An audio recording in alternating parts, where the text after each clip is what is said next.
Today's class is on weather stripping. This is going to be one of the most common things you have to do on your truck. It's one of the most common questions I get too. How do I get it on there to seal properly?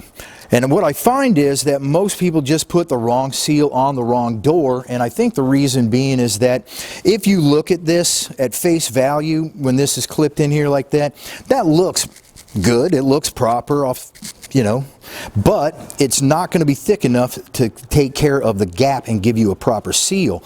This is going to have to go on like this. Now here you can see this is a lot thicker, and you can see how this thin edge right here folds over to give you the proper seal. So get your right side and your left side on the right side, and then find your corners. You can see that it's molded in here, very specific. And you're going to do your corners first. Now one of the things you'll notice here is that this is not lining up with this. That's okay. I can either drill a hole or I can take this out and then just glue that up. Now here I'll go ahead and start putting my pins in.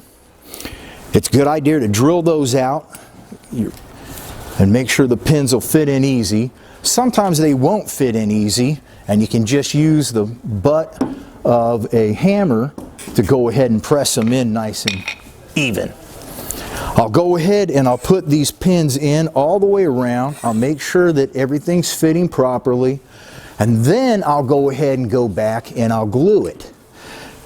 Now when I'm gluing it, I'm going to go ahead and I'm going to just pull back the rubber, and I'm going to put a little bit on the door and a little bit on the rubber so that they make proper contact. If you just put it on the rubber or you just put it on the door, sometimes they just don't glue that well. So on each side really works better for you. Now also you might think to yourself, well, I'm just going to glue the whole door now or all the rubber now, but if you do that, then it just makes a big mess and the glue gets everywhere. So go ahead and get it all on, make sure everything's fitting properly. After everything looks good, then you go ahead and glue it on.